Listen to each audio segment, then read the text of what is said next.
Hey everyone, it's Andy again, EduTech Interview Series here at OETC. With me are some rappers, uh, and actually their names are Mark Suter, teacher, and then we've got some students. We've got Sarah Baumgartner and Tyler Bowes, and they were part of the opening keynote presentation for this morning, and they did a really kind of fun rap session. But tell us about what you've been doing here previous to your keynote experience. So basically we got here Tuesday night and kind of looked around the conference center, but yesterday was big for us because we went to some sessions and kind of saw what other clubs are doing. Yeah. Some of the clubs are all girl clubs and ours is male and female. And in fact, our president is female. And so that's kind of a point of pride for us, and we ask questions during those sessions. But really just prepping for today's presentation and the keynote, which is our most nerve-wracking, I would say. Yeah. So tell me just about Rocket Tech. Can you give me a quick summary? What it's all about? It's like we consider ourselves a small business. We're based inside of a school, but we're all self-sustained. Like, to come down here, that was the money we made doing small projects for actual companies. So we're self-sustained, which is awesome. So you're really kind of tapping into what Dr. Zhao talked about, who was the keynote about entrepreneurship, and having that mindset of an entrepreneur. Absolutely. So that's a great way to segue into it. So what did you think being on stage there? Was it nerve-wracking, a little fun? You did a great job, by the way. You all did a great job. Yeah. So you must have done some prep. Oh, yeah. Yeah, see, we don't know who challenged who, and that's still up for debate. Yeah, we but don't really know how it started, but it happened. I never saw their rhymes, and they never saw mine. It wasn't actually freestyle, but we wrote it ahead of time, but we didn't see each other's. And so we basically just try to burn each other, and we just like to do things a little bit differently. Have some fun, spice it up, just so it's not bland. Yeah, well, it actually came off like the way. I wondered when you were up there if you actually knew what the other was going to say, because the reaction did look spontaneous. So well, one of my lines I actually made worked perfectly into his. Like I said, it was like, you're a teacher. You're not supposed to be bullying us. Like, don't say mean things about us. And then, his line was... Part of my first one was, you better believe you're about to get bullied by the teacher. And I had no idea. So that, worked perfectly. Wow, I'm like, oh, that's kind of cool. It probably sounded rehearsed, but it wasn't. I thought it was, and I was up there. So. Young Zhao talked really specifically to you guys at some point. Yeah. He was looking at you as the younger generation. What did you two pull away as a student from his presentation, and what did you pull away as a teacher from his presentation? I'm not a perfect academic student, but he talked about passion a lot, and people are going to have different passions, but education is really pushing them to that. I don't know if you were there the whole time, but the sausage, they want them to have a specific skill set, and I think hearing everyone is different in what they're passionate about, and everyone has different talents is really important. I think just for teachers to consider, because so many times it's textbook work, and in his classroom, we are ourselves and we thriving in the things that we're talented in, and in others it's kind of suppressed almost. And so that was really hard. Biggest thing for me, because it directed related to me, was when he said, if you're bad at something, you're good at something. And I don't have very good grades whatsoever. And so I was considered, the dumb person, as he put it. I've never really given a chance. So then when he's like, if you're bad at something, you're good at something, I'm like, well, this is what I'm good at. I'm good at it because I do web design. I'm good at that. And I never knew that before. And then when he said it, it's really reassuring that I'm not the only one who's like that. Mm-hmm.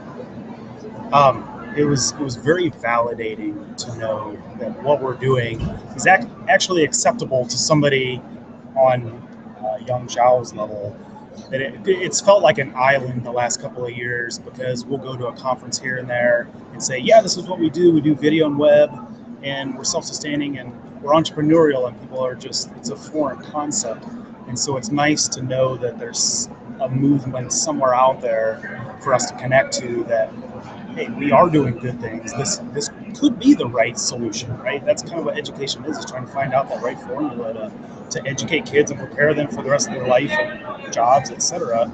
And he talked a lot about, like she was saying, that the education system was built for making automobiles and things on an assembly line. It's like, well, yeah, Tyler. I had Tyler in class, and he had a reputation coming with him, and it's like, no, he wasn't getting very good grades, but I saw other things in him. It was like he's processing information incredibly fast. I'm like, that's a great asset for like video and creativity and meeting with clients. And I'm like, I need that guy. And so that's kind of how we started building this little structure of students that do work for the outside world. And it's just nice to hear that from him. Yeah, he had talked about towards the end, one of the solutions would be an individualized learning plan for each student. Is that kind of what you're doing already? It is. I mean, we ultimately know we have to produce a product that a client is going to want to put out there and say, this is our website, not, hey, we donated money because you tried really hard, so here's some money. No, it's like you need to make a professional product. And then they realize, okay, I have these skills, but I'm not very good at this. I don't know HTML or CSS, or I don't know how to set up the database for a website. And they're like, oh, I need to know that. Teach me how to do that.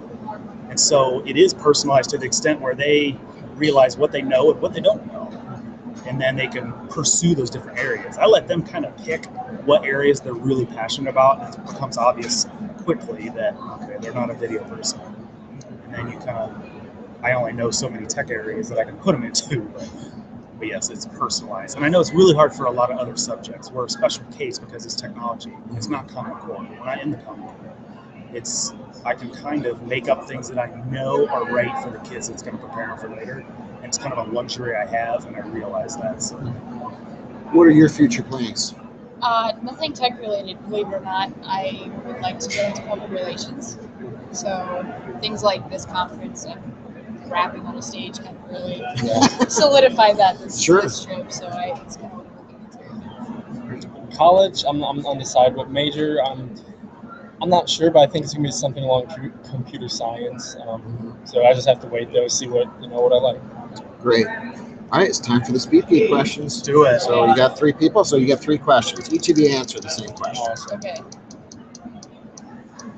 And this might be a little tricky for you guys. That favorite education blog, or do you have a blog or website that you follow?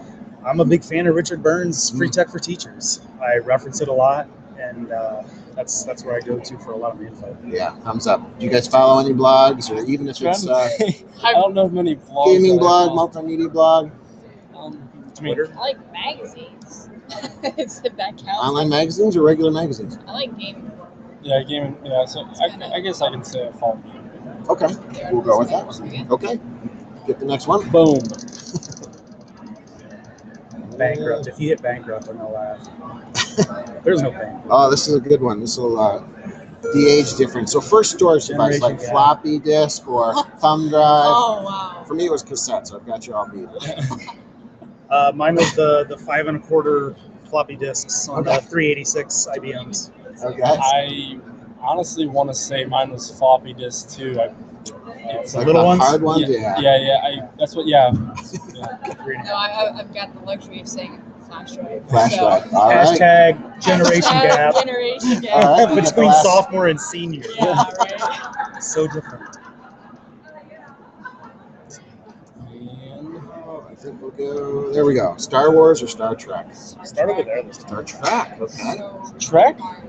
Come on. Star Wars. Star Wars. Star Wars. I'm a Star Wars guy from the 2-1. All right. Yeah. Star Wars. I mean, both programs. I should put Doctor Who in there. Any Doctor Who I don't fans? watch Doctor Who. I don't No. either, actually. I've It's seen. huge with high school kids. I think I've seen. Homestar Runner?